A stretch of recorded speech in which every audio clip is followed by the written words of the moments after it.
Thank you very much. My name is Ambassador Judah. I'm the Consul General of Nigeria here in New York. We cover 20 states. As you know, we have 3 missions in the U.S. One in Washington, which is the capital and the political office seat, for example. And then we have the Embassy of Nigeria to the United States of America. I have my colleague who's in Atlanta, who's the Consul General that oversees the activities of the Consulate General of Nigeria in Atlanta, where he covers about 17 states. Well, you talk about the journey so far since my assumption in office since May last year. It's been a roller coaster. When I arrived, there were challenges Nigerians were facing in terms of consular services were not adequate in terms of reaching out from the consulate and to other that we cover from here. We didn't have printing machine, passport printing machine, so Nigerians wait as much as 3 months, 4 months, 5 months to get their passport because we all queue ourselves and Atlanta queue. In Washington, where we have 2 machines that cover the entire United States of America. So we queue, and in the process, these things are delayed, and so Nigerians are not happy at the time, and also they actually need these facilities to regularize their stay. Sometimes they needed to travel for Christmas, sometimes they need to travel to Nigeria for urgent meetings and all that. So that we're able to change in January. When we receive delivery of our own passport printing machine. So as we speak, we deliver passports in 1 day. Yes. Really? That is a quantum leap in terms of giving out services to Nigerians, to our nationals. This office is very important because our mandate is very clear. We are not like the main embassy. Our activities are not much as the main embassy are not they are similar, but we are uniquely, or slightly different from what the embassy does in Washington. We strictly promote trade and investment between Nigeria and the United States of America. We try to attract investment into Nigeria by engaging investors within the Nigerian community and the generality of the American people. Also, we promote culture, we promote arts, we promote entertainment. We also, like next week is our Independence Day. The Saturday after that, we're going to have the largest and the biggest Nigerian parade outside of the shores of Nigeria, which is called the Independence Day Parade here in New York. So these are some of the things that we invite people to come and see our culture, to come and see how we are peace-loving people. We promote investment as well and culture, of course, in Nigeria. So these are some of the things that we need to we engage robustly our nationals here. As you know, these days, the issue, how to make Nigeria, to change the narrative about Nigeria, to promote the image of Nigeria, the government has done tremendously well in terms of the current administration. President Bola Ahmed Tinubu, in his wisdom, decided to introduce 4 pillars into Nigeria's foreign policy, which is demography, democracy, diaspora, and development. Each pillar has its own uniqueness. Democracy, Nigeria, since 1999, we've not had any interruption in our democratic processes. In fact, we have recorded successes in terms of power shifting from an opposition from a ruling party to an opposition. We've had cases where president died in office and the VP took over. So you can see we have come so far. So this is what we want to entrench entrenched in the West African region and also the continent at large. So that is why you can see Nigeria insisting that if there's any unconstitutional change in government, we insist through ECOWAS and through the instrumentality of other organizations to ensure that power returns to the people in terms of people go to vote and then democracy is installed.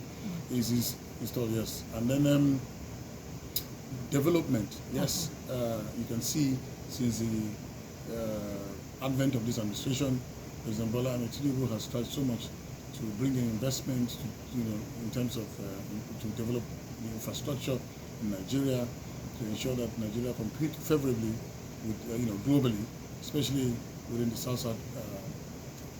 You are very much aware that he recently returned from Brazil, where Nigeria signed many MOUs, including subnationals in the state of Kaduna who accompanied him to accompany him on that trip. So, in terms of development, the government is not leaving any stone unturned as such. So, and then of course, the ministries, the MDAs, and all that are keen in to ensure that his agenda is achieved. Thirdly, we talk about the demography. You are aware that our population is mostly is going to be 400 million by 250, which is a UN report on that, and 70% of that number is going to be under 30. So, what are we going to do with that number? So, is either we turn into opportunities, or it's going to also be impact negatively for the country. So, we are trying to see how we can create jobs. Not everybody can go to school. We're trying to see how we can build skill acquisition centers, and we can empower it. Here in the US, plumbers, carpenters, and so on and so forth. These are big people here.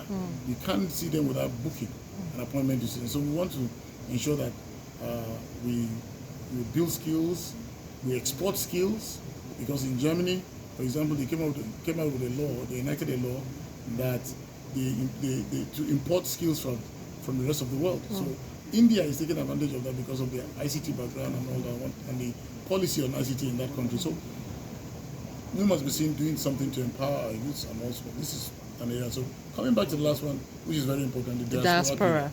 And this is where I decided that whatever we're looking for is within the cycle of the Nigerian community. Is it the experience? Is it the expertise? Is it the funding? Whatever it is that you're looking for elsewhere is in the hands of the diaspora. So the president, in his wisdom, decided to engage them. There's an agency of that is there in Nigeria called the NIDCOM, Nigeria Diaspora Commission, headed by Honorable Abikadabi, where she in conjunction with different missions abroad, harness these skills, harness this experience, and we invite them to Nigeria. Even this afternoon, a lot of them met with the Vice President and shared success stories and all that, and they're willing to go back home to invest, given the necessary incentives and also the enabling environment. So we are trying hard to work with government back home to create that enabling environment, to encourage them to go back home to invest. Their way of thinking has become this like that of the West. So in bringing them back home, you must provide the necessary incentives to encourage them and to make sure they come back home to invest. So this, in a nutshell, is what is going on. And this, like you said, this office is important because we coordinate their activities. So having presence here in New York and other places is important.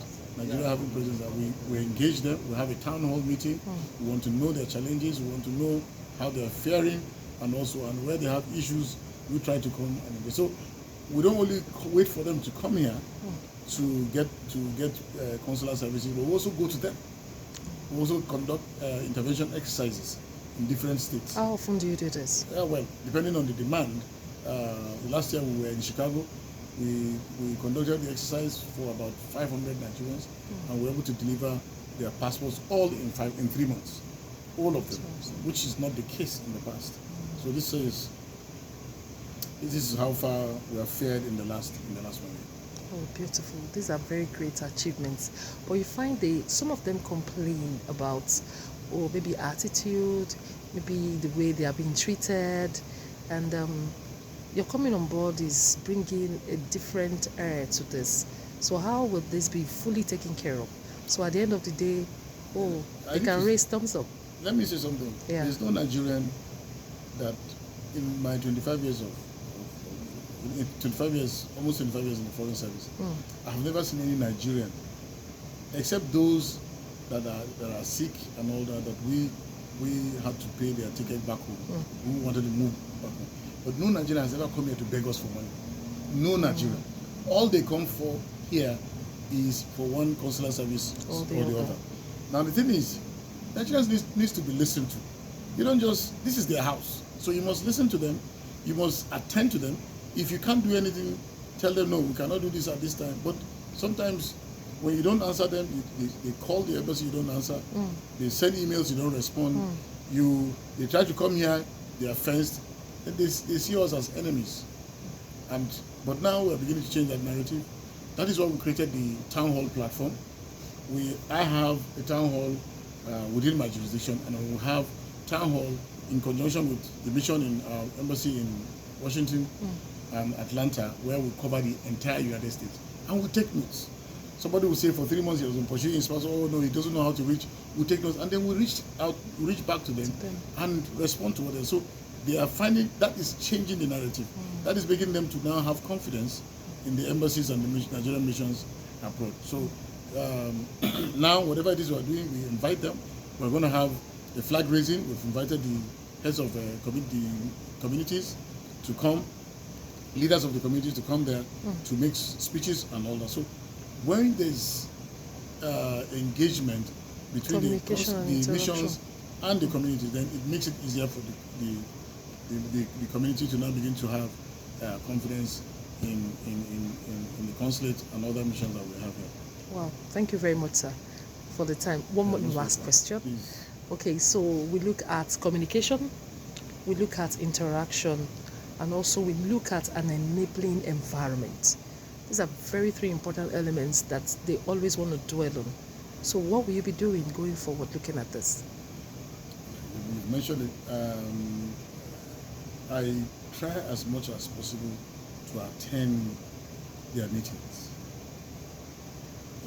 And I go to tell them what we can do at a time and what are our own challenges, because we also have challenges. And when you husband and wife, if you don't communicate, you have issues. Yeah. But when you begin to communicate, okay, let me give you an example. When a man is marrying a wife, he's coming from a different background, different culture, different upbringing. Even if you are from the same state, you're not raised by the same parents. So she's coming with a different training, different background, and then these people come together under one roof and they expect them. That's why there's no marriage, there's no BSc marriage in university or secondary school. You go and start. No. So you have to communicate and understand, and then it makes it beautiful. After 20 years, they say you are beginning to look like each other, and they say, you married your sister. So this is what we want to implement. We're borrowing that olive branch from marriage to bring it into what we do here, so that we begin to engage them, so that at the end of the day they say we are looking alike. So with that, it's easier to say my problem. It's easier for me to say also for them to say their problems. If it is something we cannot resolve here, we reach out back home, and that is exactly what happened when I arrived here. There was no machine. There was no place I didn't enter in Abuja just to ensure that I got this machine. You enter this agency, you say, okay, hold on, and everything. It took almost 7 months pursuing one thing. At the end of the day, we were able to get the machine, and that solved the problem. And so, going forward, we increase the tempo of what already we're looking at our success stories, we're building on it, and then also turning our challenges to opportunities and ensuring that we come up with lasting solutions, and to ensure that Nigerians are comfortable.